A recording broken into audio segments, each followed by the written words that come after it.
पिता उदय भान अपनी मरी हुई बेटी के साथ लगातार 2 महीने तक उसी घर में पड़े रहे। जब बेटी की डेड बॉडी से दुर्गंध आती तो ये कभी पानी की टोटी खोल देते तो कभी उस डेड बॉडी पर परफ्यूम छिड़क दिया करते। लगातार 2 महीने रहने के बाद ये देहरादून चले जाते हैं। उस कॉलोनी में रह रहे पड़ोसियों और इनके रिश्तेदारों को लगा कि शायद ये अपनी बेटी के साथ कहीं दूर चले गए हैं। लेकिन अभी अप्रैल 2026 के महीने में ये मेरठ के बेगम बाग कॉलोनी में ये एक चाय की दुकान पर चाय पी रहे थे। तो इनके किसी रिश्तेदार ने इनको वहां पर देखा। वहां जाकर इनसे जब पूछताछ की तो ये कहते हैं बेटी की तबीयत खराब है, वो देहरादून में एडमिट है। लेकिन रिश्तेदारों को लगा कि अगर बेटी की तबीयत खराब है, अगर वो देहरादून में एडमिट है, तो ये यहाँ पर क्या कर रहे हैं। जिससे जब रिश्तेदार इनसे थोड़ा सा कड़ाई से पूछताछ करते हैं कि आखिर आपने बेटी के साथ क्या किया, आप अपना घर छोड़ के क्यों चले गए, तो ये पूरी तरीके से टूट जाते हैं और सारा सच बता देते हैं। दरअसल ये पूरी घटना है मेरठ के सदर बाजार के तेली मोहल्ले की, जहां पर उदय भान विश्वास जो कि एक रिटायर्ड क्लर्क है, अपनी बेटी प्रियंका जो प्राइवेट स्कूल में टीचर थी उन्हीं के साथ रह रहे थे। लेकिन इनकी बेटी प्रियंका को अक्टूबर के महीने में पीलिया हो जाती है। वो अपने स्कूल में पीलिया की बीमारी बताकर छुट्टी पर रहने लगती है। लेकिन प्रियंका की तबीयत ज्यादा खराब हो गई, जिससे उनकी अक्टूबर 2025 में मौत हो जाती है। लेकिन जो प्रियंका के पिता उदय भान विश्वास थे,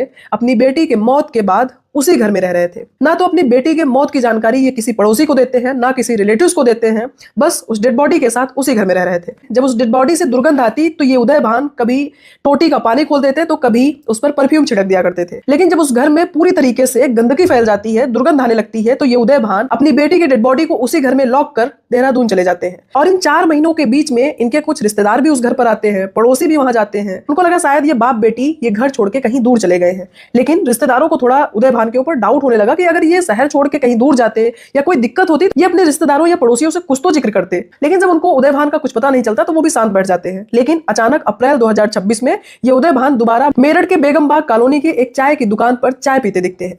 तो जब रिश्तेदारों ने इनको चाय पीते वहां पर देखा तो वो उदय भान के पास जाते हैं और पूछते हैं कि आपकी बेटी प्रियंका कहाँ पे है। जिस पर ये बताते हैं बेटी की तबीयत खराब है, वो देहरादून में एडमिट है। जिस पर इनसे रिश्तेदार पूछते हैं कि अगर बेटी की तबीयत खराब है या कोई और बात है तो आप हम लोगों से शेयर कर सकते थे, अपना नंबर वंबर बदलकर घर छोड़ के कहाँ चले गए। रिश्तेदारों को इनके ऊपर पहले से ही डाउट था। जब वो थोड़ा इनसे और कड़ाई से पूछताछ करते हैं तो ये उदय भान सारा सच बता देते हैं और वही बताते हैं कि बेटी की पीलिया की वजह से तबीयत खराब हो गई थी, उसकी मौत हो गई थी, उससे मैं बेहद प्यार करता था, तो मैं अपनी हाथों से अपनी बेटी का अंतिम संस्कार नहीं कर पाता, इसी वजह से मैं उसी डेड बॉडी के साथ उस घर में रह रहा था। बाकी ये पुलिस और पूरे मामले की जांच कर रही है, लेकिन अभी तक जो जांच हुआ है उसमें यही पाया गया है कि बेटी की पीलिया की वजह से मौत हुई है। बाकी आपको क्या लगता है, क्या उदय भान अपनी बेटी से इतना प्यार करते थे कि उसका अंतिम संस्कार भी नहीं कर पाए, या फिर उदय भान कोई झूठी कहानी रच रहा है अपने आप को बचाने के लिए? प्लीज कमेंट बॉक्स में अपनी राय जरूर रखिएगा। थैंक